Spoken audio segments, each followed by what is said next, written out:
اصحاب پریشان ہو گئے یہ جو ہے مسلمان یہودی کیا ہوتے ہیں؟ بھائی ہندو معلوم ہے، عیسائی معلوم ہے، یہودی معلوم ہے، مشرک معلوم ہے، کافر معلوم ہے، مسلمان معلوم ہے، یہ یہودی مسلمان کیا ہوتے ہیں؟ نئی تعبیر، مسلمان یہودیوں کو سلام نہ کرنا۔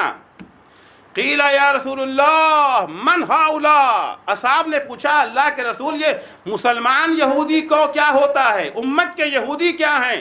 سنیں گے پیغمبر نے کیا جواب دیا، الذین یستمعون الاذان والاقامہ ولم یحضروا الجماعہ، اذان کی آواز ان کے گھروں تک پہنچ رہی ہے مگر جماعت میں نہیں آتے، جماعت میں شریک نہیں ہوتے ہیں۔ ارے پڑھ لیں گے، نمازی پڑھنا گھر پڑھ لیں گے، نہیں۔ دوسری حدیث میں حضور فرماتے ہیں لا صلاۃ لمن لا یصلی مع المسلمین فی المسجد بغیر علت، اس شخص کی نماز نہیں ہے جو بغیر عذر مسلمانوں کے ساتھ مسجد میں نماز نہیں پڑھتا۔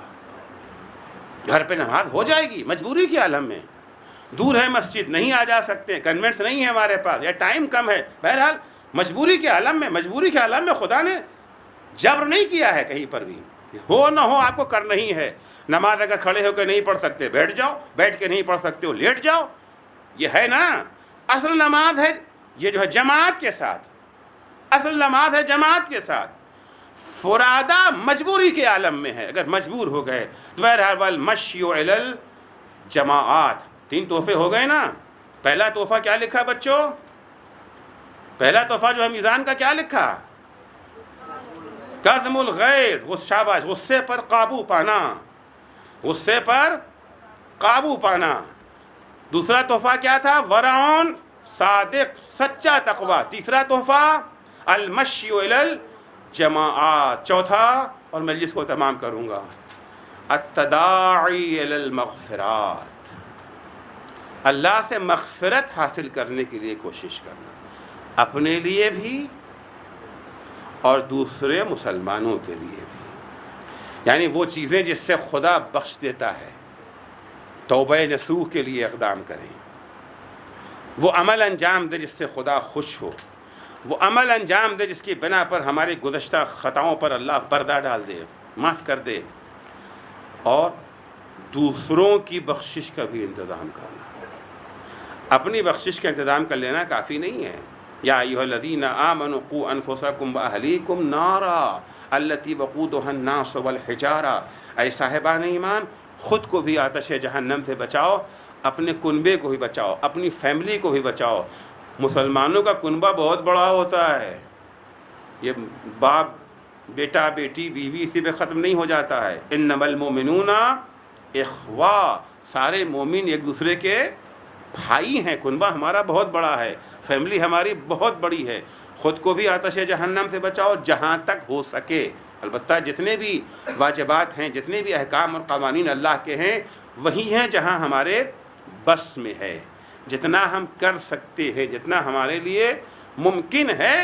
اب ممکن کتنا ہے آپ خود جانتے ہیں اور آپ کو خدا جانتا ہے، تیسرا آدمی آ کر کے معین نہیں کر۔ تداعی الی المغفرات، دوسروں کو بھی آتش جہنم سے بچانے کی کوشش، کہ اسی کا نام ہے امر بالمعروف اور نہی عن المنکر۔ امر بالمعروف کیا ہے؟ اچھائی کی دعوت دینا۔ جب لوگ اچھے کام کریں گے تو جہنم سے بچیں گے نا، مغفرت تو ہو جائے گی ان کو۔ برائیوں سے روکنا، بھائی دیکھو جھوٹ نہ بولو، غیبت نہ کرو، تہمت نہ لگاؤ، کسی کا حق نہ مارو، بدگمانی مت کرو، چھان بین تاک جھاک کسی کی جو ہے زندگی میں مت کرو، یہ جو ہے لگائی بجھائی مت کرو، لڑاؤ نہیں لو۔ یہ ساری تعلیمات جب آپ دیں گے تو جہنم سے وہ کیا ہو جائیں گے؟ بچ جائیں گے، معاف کر دیے جائیں گے۔ تو امر بالمعروف اور نہی عن المنکر، البتہ یہ اللہ کا گفٹ ہے، خاص طریقے سے یہ اللہ کا گفٹ ہے، لیکن یہاں پر بھی التداعی الی المغفرات، دوسروں کو بخشوانے کی کوشش کرنا۔ صرف اپنی خول میں پڑے رہنا، اپنے ہی لیے کوشش کرنا، یہ اسلام میں قابل قبول نہیں ہے۔ امر بالمعروف اور نہی عن المنکر کے بارے میں 5ویں امام کی حدیث ہے، ان الامر بالمعروف والنہی عن المنکر۔ میں پہلے آپ کی خدمت میں عرض کر دوں کہ امر بالمعروف اور نہی عن المنکر کا فریضہ اسلام میں سب سے اہم فریضہ ہے، نماز سے بھی بڑھ کے واجب ہے یہ۔ ابھی عرض کروں گا کیوں کہہ رہا، حدیث پڑھوں گا. روزے سے بڑا فریضہ ہے، حج سے بڑا فریضہ ہے، سب سے بڑا واجب اور سب سے اہم فریضہ امر بالمعروف اور نہی عن المنکر، اور سب سے مظلوم فریضہ بھی یہی ہے. سب سے مظلوم فریضہ یہی ہے. آپ کو نماز پڑھنے والے بہت سے مل جائیں گے، روزہ رکھنے والے بہت سے مل جائیں گے، حج کرنے والے بہت ملیں گے، خمس و زکوٰۃ ادا کرنے والے بہت مل جائیں گے، لیکن امر بالمعروف اور نہی عن المنکر کرنے والے شاذ و نادر ملیں گے. ہم سے کیا مطلب، ہم کیوں جائیں؟ پانچ امام فرماتے ہیں ان الامر بالمعروف والنہی عن المنکر سبیل الانبیاء ومنہاج الصالحین. امر بالمعروف نہی عن المنکر جو ہے یہ انبیاء کا راستہ ہے، صالحین کا شیوا ہے. فریضۃ عظیمہ، یہ بہت عظیم فریضہ ہے، اتنا اہم فریضہ ہے. تقام بها الفرائض، اگر اس فریضے پر عمل کر لیا گیا تو سارے فرائض پر عمل ہو جائے گا. اگر اس فریضے کو چھوڑ دیا گیا تو سارے فرائض چھوٹ جائیں گے. پانچویں امام سے حدیث ہے ان اللہ اوحى اللہ الی شعیب النبی، اللہ جل شانہ نے جناب شعیب پیغمبر کے پاس وحی کی، یا شعیب انی لمعذب من قومک 100,000، ہم تمہاری قوم میں سے 1,00,000 لوگوں پر عذاب نازل کرنے جا رہے ہیں. ٹھیک ہے، تو خدا ہے، تو پروردگار ہے، تجھے کون چیلنج کر سکتا ہے؟ تجھے اختیار ہے. یقیناً ان لوگوں نے جو ہے غلطی کی ہوگی، گناہ کیا ہوگا، سزا کے حقدار ہیں، تو ان پر عذاب نازل کر رہا ہے. پروردگار نے کہا شعیب اگر سننا چاہتے ہو 40 منہم اشرار و60 منہم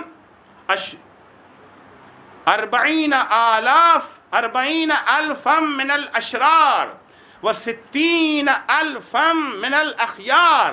ان 1,00,000 لوگوں میں جن پر میں عذاب نازل کر، بہت غور سے سنیے گا، 1,00,000 افراد جن پر میں عذاب نازل کرنے جا رہا ہوں، ان میں سے 40,000 تو ہے بدماش، گنہگار ہیں، لٹیرے ہیں، بدماش ہیں، بدکار ہیں، نمازیں نہیں پڑھتے، غیبت کرتے ہیں، تہمت لگاتے ہیں، مال حرام کھاتے ہیں. مگر ان میں سے 60,000 نیک لوگ ہیں جن کی نماز نہیں چھوٹتی، جو کسی کی غیبت نہیں کرتے، کسی کا مال بھی نہیں کھاتے، کسی بھی یہ جو ہے برے کام میں نہیں ہیں. اب یہاں سن کر کے جناب شعیب نے کہا یا رب ہؤلاء الاشرار، یہ 40,000 بدماشوں پہ تو عذاب نازل کر رہا ہے. ٹھیک، بات سمجھ میں آ گئی. فما بال الاخیار، لیکن یہ جو 60,000 اچھے نیک افراد، تو خود کہہ رہا ہے نیک ہیں، خود خدا کہہ رہا ہے کہ نیک ہیں. فما بال الاخیار، ان نیک افراد کے اوپر کیوں جو ہے تو عذاب نازل کر رہا ہے؟ ان کا کیا گناہ ہے؟ جواب سنیں گے. انہم داہنوا اہل المعاصی، یہ وہ افراد ہیں جو گناہگاروں کی چاپلوسی کیا کرتے تھے. ولم غضب ولم یغضبوا لغضبی، جن سے میں ناراض تھا یہ ان سے ناراض نہیں ہوتے تھے، ان کے ساتھ اٹھتے تھے، بیٹھتے تھے، کھاتے تھے، پیتے تھے، چمچہ گیری کرتے تھے، واہ واہ سبحان اللہ کرتے تھے، انہیں منع نہیں کرتے تھے گناہوں سے، اپنی ناراضگی کا اظہار نہیں کرتے تھے. اگر کوئی ان کی شان میں جو ہے گستاخی کر دیتا، اگر کوئی ان کو ستاتا، اگر کوئی ان کو ناراض کر دیتا تو یہ آستینیں الٹ لیتے. لیکن میں ان لوگوں سے ناراض تھا، یہ گنہگار مجھے ناراض کر رہے تھے، ظلم کر رہے تھے، زیادتی کر رہے تھے، یہ خاموش تماشا دیکھ رہے تھے. لہذا جس طرح سے ان 40,000 افراد پر میں عذاب کروں گا، اسی طرح سے ان 60,000 افراد پر بھی میں عذاب نازل کروں گا. عزیزو، امر بالمعروف اور نہی عن المنکر وہ فریضہ ہے جس کی بجاوری کے نتیجے میں کربلا وجود میں آئی. آج جس کا غم منانے ہم بیٹھے ہیں، عاشورہ کیوں وجود میں آئی؟ شب عاشور ہے آج.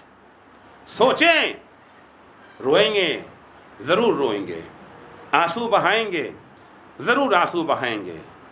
یہ رات رونے کی رات ہے، آنسو بہانے کی رات ہے، لیکن آنسوؤں کے ساتھ، اشک کے ساتھ، گریو بکا کے ساتھ تھوڑا سوچے بھی تو نا کہ امام حسین کربلا میں کیوں شہید کیے گئے، کیا وجہ تھی جس کی بنا پر امام حسین نے اتنی بڑی قربانی دی ہے۔ امام حسین نے خود اس راز کو مدینے سے چلتے وقت تحریری طور کے اوپر لکھ کے دے دیا تھا، اپنا وصیت نامہ، جس میں فلسفہ کربلا کو بیان کر دیا، مقصد کربلا کو تحریر کر دیا تھا۔ میں جا رہا ہوں، کس لیے جا رہا ہوں، کسی کو میری طرف سے وجہ بیان کرنے کی ضرورت نہیں ہے، میں خود لکھ کر کے جاتا ہوں۔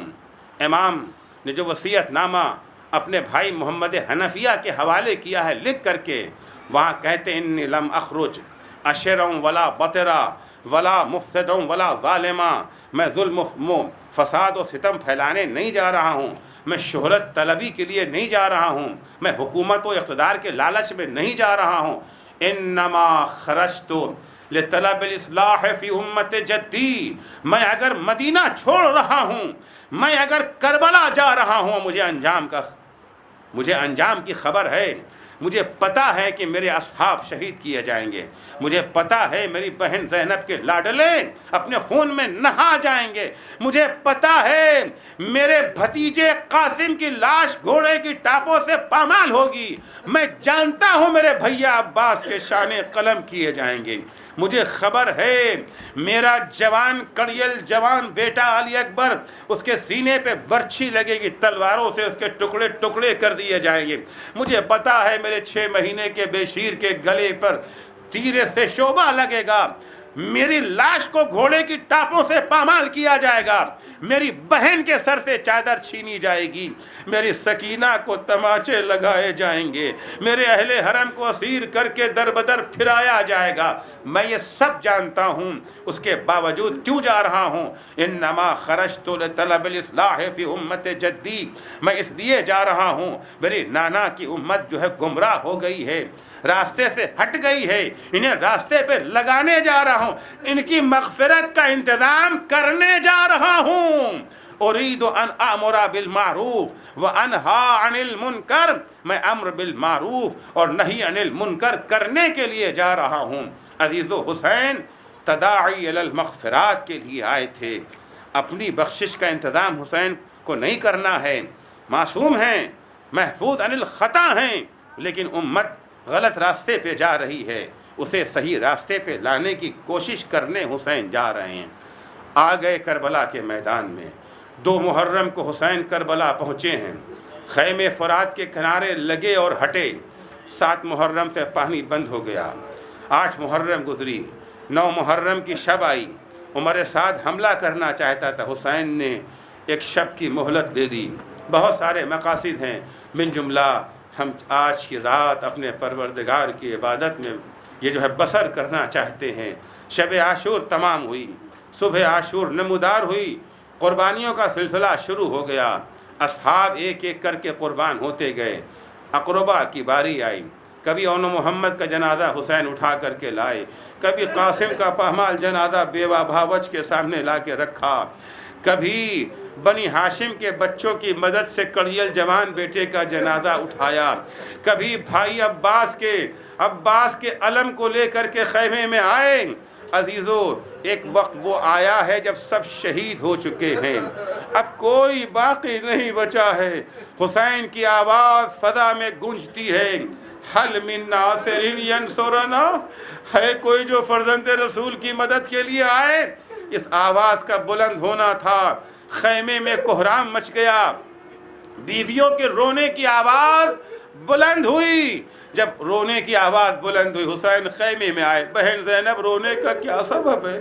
ابھی تو تمہارا بھیا حسین زندہ ہے، یہ رونے کا کیا سبب ہے؟ کہا بھیا آپ کی آواز استغاثہ نے آپ کے شیرخوار پر عجب اثر کیا ہے، علی اصغر نے اپنے کو جھولے سے گرا دیا۔ حسین کہتے لاؤ میرے لال کو میرے ہاتھوں پہ دو، میں لے جاؤں، شاید اشقیاء اسے پانی پلا دے، اتمام حجت ہو جائے۔ لا کر کے ماں نے